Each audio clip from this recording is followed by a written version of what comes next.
Don't come to the wedding. It's a happy day after all. When I received that call from the bride, my mind went blank. Why would she say something so hurtful? Is it my fault? Well, if she feels that way, maybe it's best I don't attend. As a groom's mother, I felt a complicated mix of anger and self-loathing. My name is Stella, and I'm 50 years old. I'm a working mom living with my husband and son. I work part-time about 4 days a week at the local supermarket preparing daily items in the kitchen. My son got a job 4 years ago, so we don't have to worry about tuition anymore. Now, it's just the house mortgage. There are still 15 years left on it. I have got to keep working. With these things in mind, I'm working again today. Actually, something wonderful happened yesterday. Dad, Mom, I'm getting married. My son announced this at dinner. My husband and I exchanged glances taken by surprise. Married? Really? Who is she? When did you propose? My husband bombarded our son with questions in his astonishment. Calm down, Daniel. I tried to soothe my excited husband, but I too was curious. So, who is she? She's gentle and kind. Can I bring her over this Sunday? Sunday it is then. That's right. I need to clean the house before Sunday when my son brings his fiancée over. Maybe prepare some tea cakes and even replace the living room curtains? Lost in thought, a colleague approached me. You seem happy. Anything good happen? Everyone in the kitchen wears large masks, so facial expressions are hidden, but did my good mood still shine through? Feeling a bit embarrassed, I replied, You caught me. My son is getting married. Oh, congratulations. How old is your son? He's 27 this year, finally done with parenting. It felt like a weight lifted off my shoulders. Despite everything, I couldn't believe my son was getting married. You know, my son's bringing his girlfriend over this Sunday. I couldn't help but share my excitement. I can't wait. Wonder what she's like. He told me she's a gentle and kind person. I'm sure she's wonderful. I eagerly awaited Sunday. When the day finally came, I put on a bit more makeup than usual. Gotta make a good first impression. I looked in the mirror, checking my reflection. A reddish scar stretched from my right cheek to my ear. Makeup somewhat hides it, but will it still stand out? Lost in my thoughts, in front of the mirror, my husband approached. What are you doing? Just trying to cover this up a bit. Don't worry too much. You're beautiful just the way you are. His words warmed my heart. He's such a kind soul. Thank you. It's a thing of the past. I don't mind. I mean, I have my loving husband and son. What's a little scar, right? I wish I could truly say that, but a woman's vanity? Having a permanent burn mark on my face is hard to overlook. The scar is from a fire at my childhood home when I was in high school. The fire started next door, and though I narrowly escaped, it left a lasting mark. Everyone survived, and that was a miracle.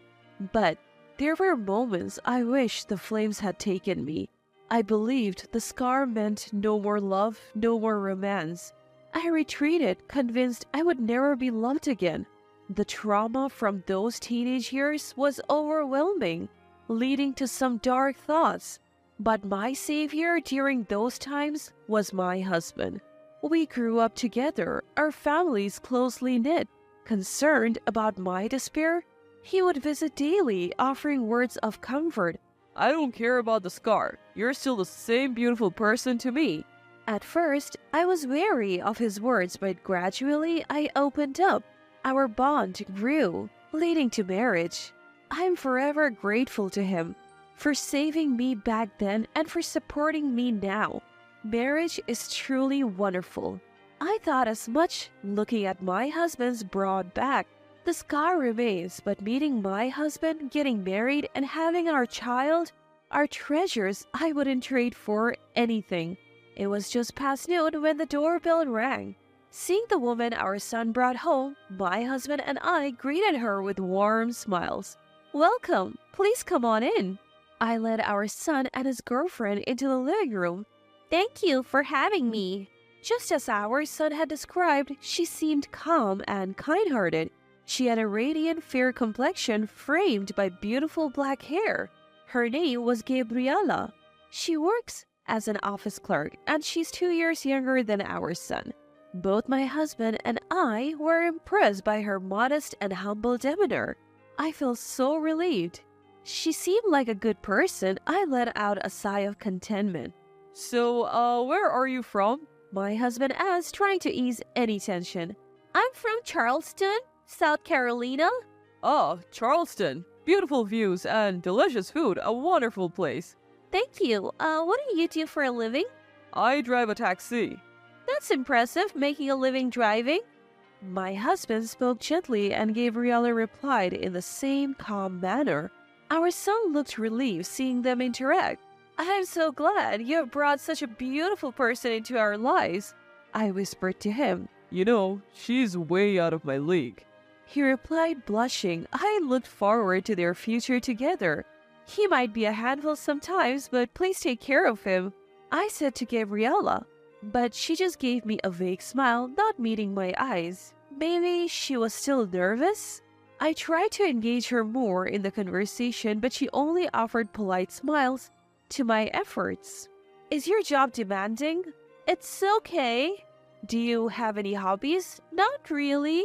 Our conversation didn't flow as I hoped. She seemed comfortable chatting with my husband. I wondered what the difference was. Was she wary of me as her future mother-in-law? I sat there feeling somewhat isolated during what was supposed to be a bonding family meeting. Yet I noticed she kept glancing at me. Is something wrong? No, nothing. I had a hunch. It must be about the scar from my burn. Should I explain it to her? But then again, sharing a sad story on such a happy occasion didn't feel right. As I pondered this, it became time to wrap up. The day ended without us having a meaningful conversation. I didn't think she was a bad person, but I felt we just weren't on the same wavelength. Even though I had only spent a few hours with her, I had that gut feeling. Still, I wanted to celebrate their marriage grandly. After all, what matters is that they love each other. Parents shouldn't interfere too much. That's what I decided. The two got their marriage license and decided to hold a wedding ceremony a year later. Since she was a child, the bride had always dreamed of a grand wedding and was adamant about sparing no expense. I had heard a few times from my son about how particular his bride-to-be was. I sometimes wished I had my own big wedding. I never did. Conscious of the burn scars, I felt a twinge of envy. I guess it's every girl's dream, but right now I'm happy. My son moved out and it's just me and my husband. It feels refreshing, like we're newlyweds again. From now on, if we can live modestly in our old age, that's enough for us. Hey. What is it, Daniel? Did you send something to Gabriella? Yes, I sent her the oranges our neighbor gave us. I had sent her a share of what we got a few days ago. Why did my husband know about it? They said it arrived crushed and rotten. What? They were fine when I sent them? Oh, maybe a few bad ones got mixed in and rotted? I immediately called my daughter-in-law. I am so sorry. I thought I checked them thoroughly. I would prefer if you didn't send gifts like that again. It's a bother. For some reason, she sounded hostile. But it was clear I was at fault, so I apologized deeply. I'm truly sorry. I won't send anything again. Also, we're pretty busy over here, so if you could refrain from calling too often. I understand. I'll be more mindful. She abruptly hung up. The only time I had called was to ask about the wedding. Did she really despise calls from her mother-in-law that much? She seemed like a completely different person from when we first met. Maybe it's best to limit our interactions. As I thought that and decided to limit my communication, my phone rang. Hello, Mom? It was a call from my son. What's up? Did something happen? Well, Gabriella mentioned that mom was being cold to her. Did something happen? It's not that I'm being cold. You two are newlyweds, and you wouldn't want your mother meddling too much, right? That's not true. She said she wants to get along. I was about to exclaim in disbelief, but stopped myself. There is no point in me being stubborn here. Their wedding is just a few months away. Rumors of family conflict would be uncomfortable for both of them. I tried to maintain a distant relationship, but what if the daughter-in-law is trying to defame me? That feeling lingered. Then, a week before the wedding, it was during the weekday. Hello?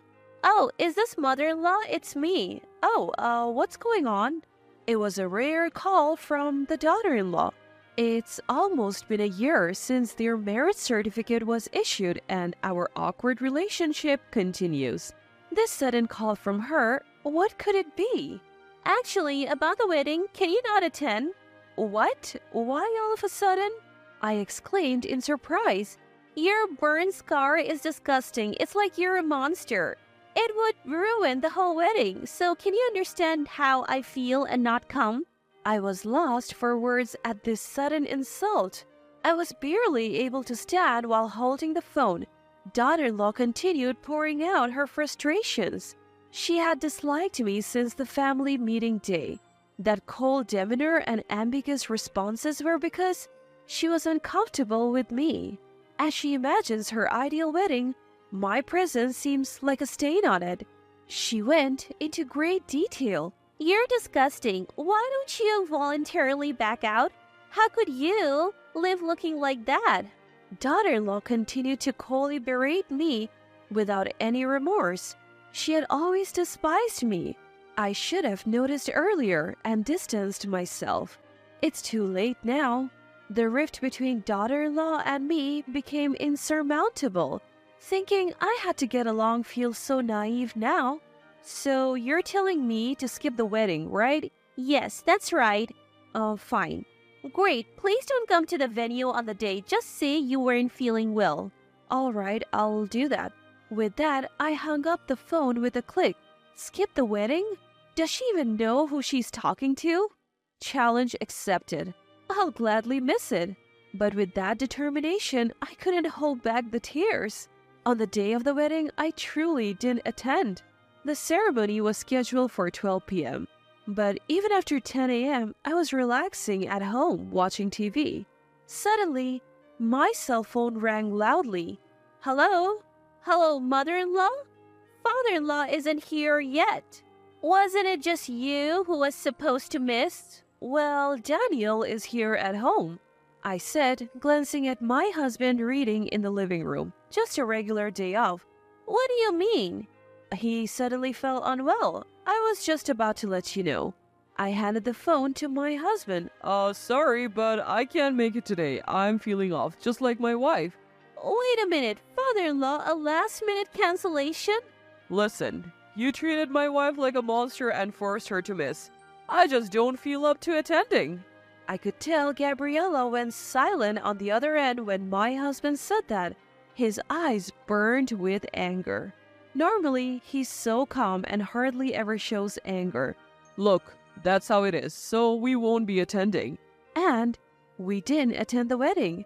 Actually, when the daughter-in-law had called me about missing the wedding, my husband, who had just finished his night shift, had been listening in on speakerphone.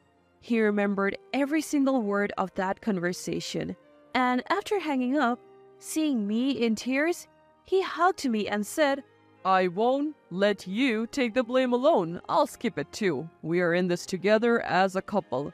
I couldn't help but feel I made the right choice marrying him. We had informed our son in advance that we would be skipping the wedding. We explained everything and declared we would never be involved with a daughter-in-law again. The husband told him, If you still want to be with Gabriella, do your best to protect her, but I cannot forgive Gabriella for insulting my wife. We don't need any further relationship with her. Our son was deeply shocked to learn about his wife's attitude and comments towards me. He probably never imagined that his own wife could be such a person. Even if they wanted to change the wedding date, it was impossible with only a week's notice. And then came the wedding day. Our relatives were puzzled when we didn't show up. When questioned, our son spilled everything. The wedding was called off and was turned into a casual dinner gathering. Right there, our son announced his intention to divorce. Gabriella's parents, at first outraged, scolded their daughter after hearing everything from the groom. They deeply apologized to our son and offered to cover all the wedding costs. Why? This was my day. I just wanted my dream wedding. Why did this happen? I just wanted a wonderful ceremony. No, I will have my wedding. I wanted to be envied by my friends. In her wedding dress, Gabriella sobbed and screamed while the relatives watched from a distance. Afterwards, the two formally divorced. Their marriage lasted just a little over a year. Upon hearing about the whole fiasco, friends and acquaintances distanced themselves from Gabriella, leaving her isolated. From time to time, she contacts our son. Nobody's on my side, not even my friends. You're the only one for me. But our son remains steadfast and seems to ignore her. The only thing I regret is that my son's wedding ended in such a sad way. Even if it was largely Gabriella's fault, I can't shake off the guilt of being part of the reason. It's okay, Mom. This happened because of my choices. I want a relationship like you and Dad's. I want to trust and support each other. I never expected our son to say that to me. Overwhelmed with emotion, I gently stroked his head. Life is long. Even in tough times, it's okay. There was always chances for happiness in the future.